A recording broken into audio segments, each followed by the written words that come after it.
nothing but empathy, sympathy, and sorrow. They were friends. It is a lie. What the prosecution put before this jury is a lie. What happened here is the prosecution comes up with a theory because they need a motive, they think. I know you don't need a motive in reality to prove a murder case or any other case, but they wanted a motive.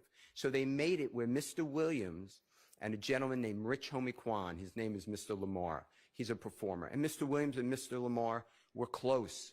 There are public documents, recordings, Mr. Lamar being interviewed almost every year, and then he talks about his time with this band or group called Rich Gang, and he says every year up to this past year, he, God forbid, died. We can't call him as a witness, how close he is to Mr. Williams. The state, though, made it in this case, or tried to make it, that Mr. Williams and Mr. Rich Homie Kwan are enemies because Rich Homie Kwan will not sign with a record label that has nothing to do with Mr. Williams. Mr. Williams doesn't sign to that record label. That record label is owned by a gentleman named Brian Williams, also goes by Birdman, wildly successful. He started Drake's career. He started Mr. Dwayne Carter, performer known as Lil Wayne's career. He started Nicki Minaj's career, just fabulous, powerful person, well-respected in the industry. But the state wants it to be that Donovan Thomas interceded and would not let Rich Homie Kwan sign to Mr. Brian Birdman Williams. And that is the reason that Jeffrey Williams had a feud and killed Donovan Thomas. Your Honor, what the evidence would really show if we kept going to trial, and I could tell you that Mr. Adams and I never thought we'd be in front of this honorable court. We always thought it would go all the way through trial. Was the state is saying that Rich Homie Kwan and Jeffrey Williams don't speak since the fall, and they have a bad relationship the fall of 2014. We would have shown, and we served on the state, December 15, 2014, Jeffrey Williams in a private plane with Mr. Lamar or Rich Homie Kwan, and they are high-fiving and laughing with each other. That is on audio video. There's a man who the state hasn't called yet, Mr. Martinez Arnold, also known as Duke. It's on the state's witness list. He's represented by the Honorable Ashley Merchant. He's on that plane as well. He would have identified the item, and he would have testified that Mr. Williams and Mr. Lamar were very close in December 2014. Then on December 29th of 2014, Mr. Williams, Mr. Rich Homie Kwan, Mr. Arnold, others were at Brian Williams' home in Miami, Florida. There is a posting by Mr. Lamar, Rich Homie Kwan, and a picture of Mr. Arnold and Mr.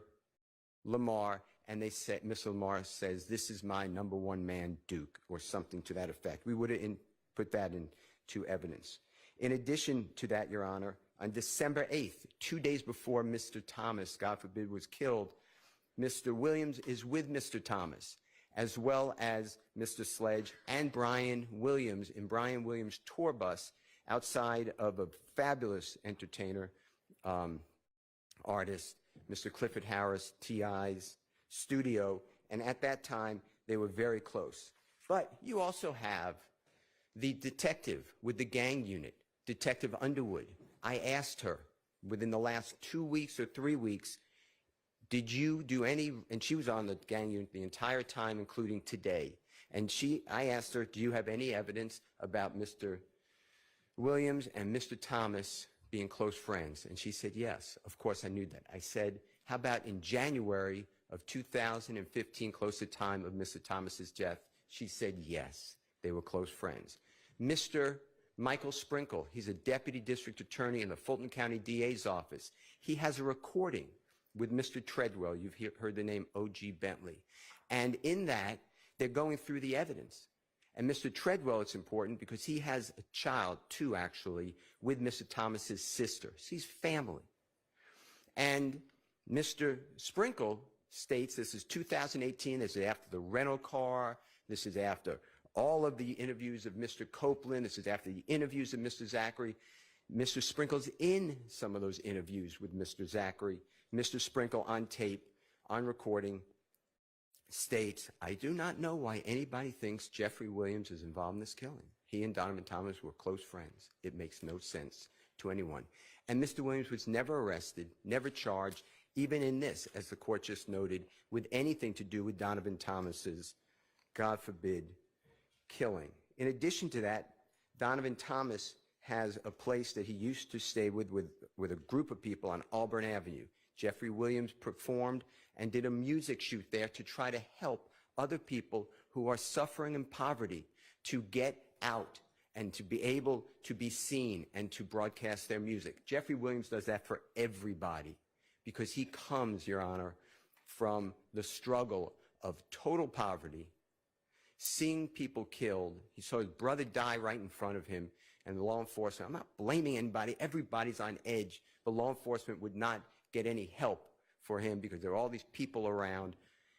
It is just, what Mr. Williams has gone through is wrong for everyone. It's not just Mr. Williams, it's that whole community, but he's trying to get people out of poverty and out of that community. I have been with Mr. Williams where we have gone to speak with children together, and he tells them, don't be a rapper. Be like Brian, be a lawyer, keep in school. He tells his children, get your education. His family, his whole being, Your Honor, is trying to break the chains of poverty for others, and it has been spun in this courtroom with false statements and allegations against Mr. Williams at every turn.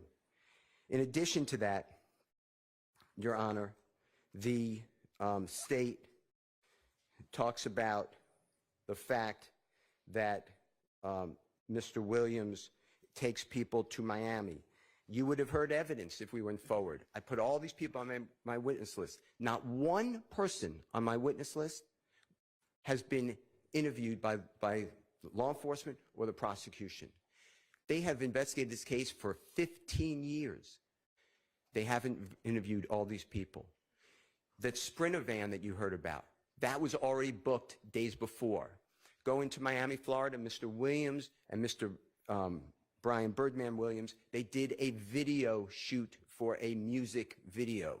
If anybody would have gone further with the expert for the state, they would have seen that Mr. Williams' cell phone does not contact any of the co-defendants that are named here in Miami, and Mr. Williams stays at a separate location than any of those persons. He would always take people who can't afford it on airplanes, on buses, on tours, to his concerts. He let everyone go because, Your Honor, they never left that area. He wanted to show people you have an opportunity. The world is big. Mr. Williams gave jobs to everybody who'd want to work. He'd give them jobs and security, and I'm not insulting them. They really weren't their jobs, but they were being mentored, but they were given titles and tried to give them respect and opportunity. But if they did not wish to work, Mr. Williams would not allow them to work with them. This has all been turned on its head by the state.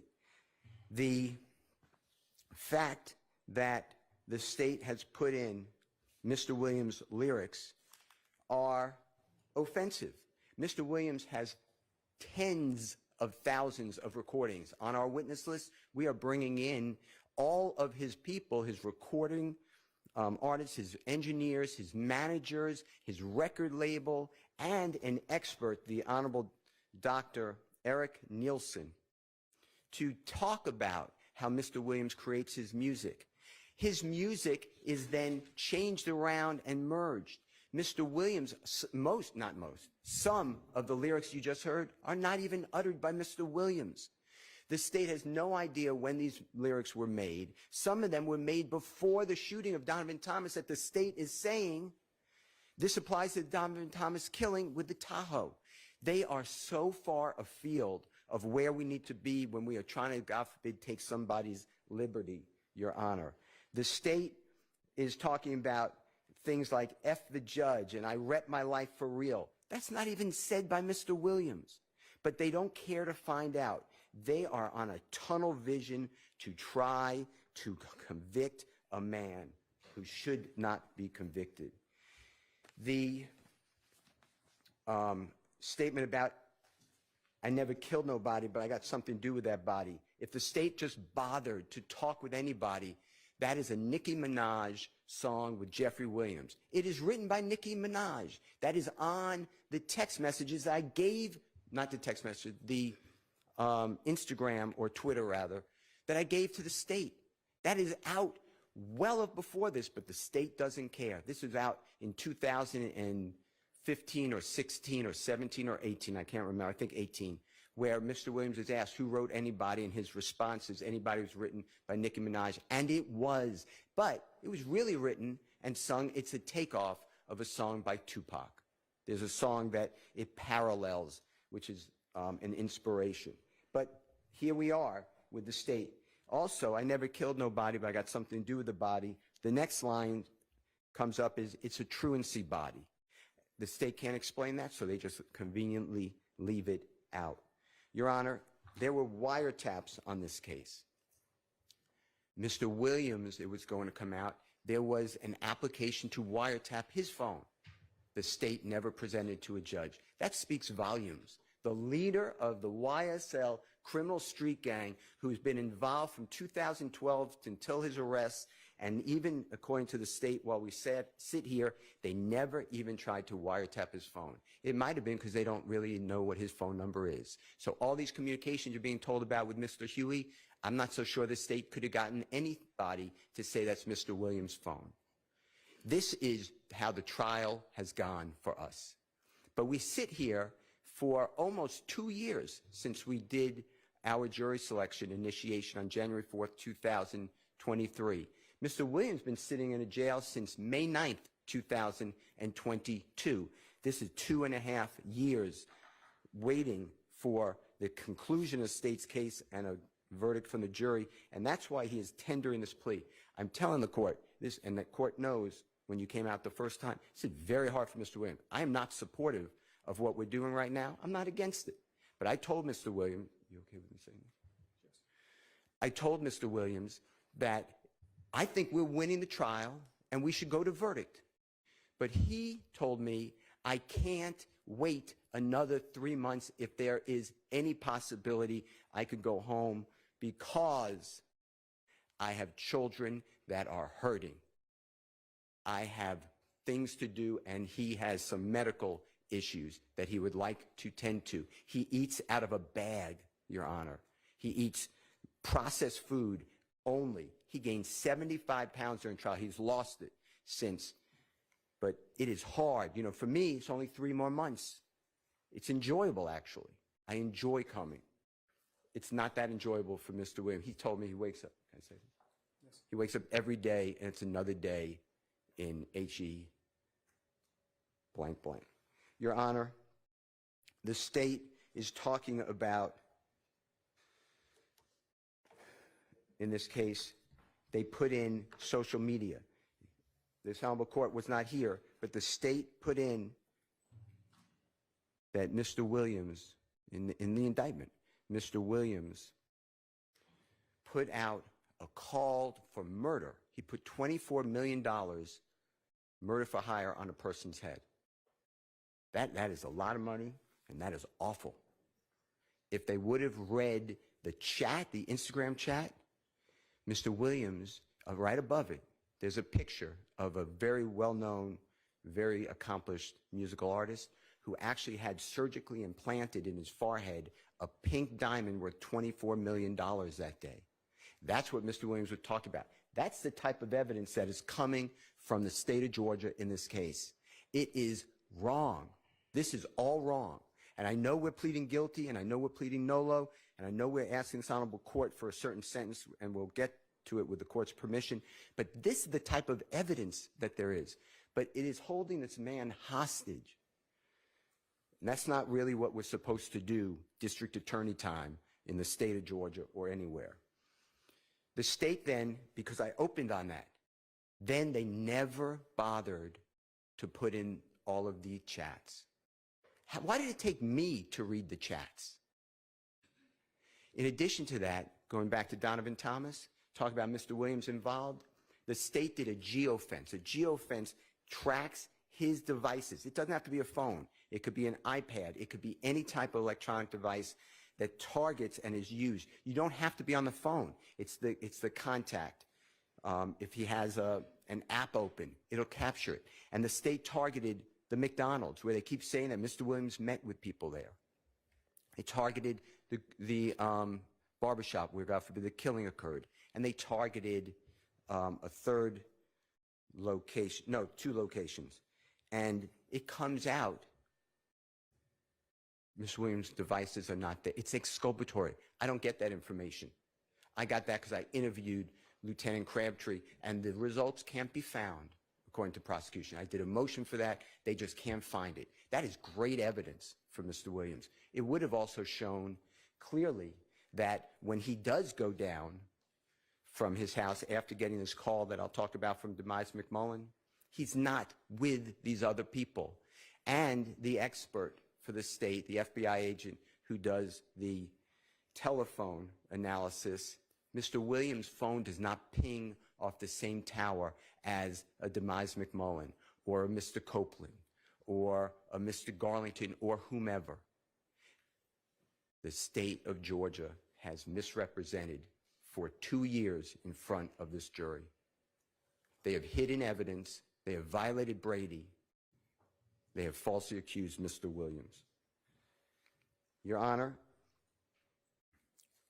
saying that Mr. Williams gets that call 7 minutes after, the state said 6, it was 7 minutes after the killing of Donovan Thomas from Demise McMullen. Mr. Williams was already out of his home. Mr. Demise McMullen's calling Mr. Williams. He's not even there. He's going down to meet with Mr. Kelvin Treadwell, also known as O.G. Bentley. O.G. Bentley was supposed to go to Miami, Florida. They were talking about this deal. And Mr. Williams, that day, he was given another contract. Mr. Williams, by this time, he went from 0 money. He is a multimillionaire at the time. He doesn't need the Cleveland Avenue drug deals for $15. He doesn't need the shootings. He wasn't even living in Atlanta since 2018, 19, 20, 21. He came back the very end of 21, 6 months, and he got arrested in May of 2022. In his house, Your Honor, we have everyone on the witness list. There are 12 people living at that house. Mr. Williams opens up any of a car that he has. He'll rent cars for people. Any home he has, he will allow people to live in hotels because people that he knows, unfortunately, are homeless.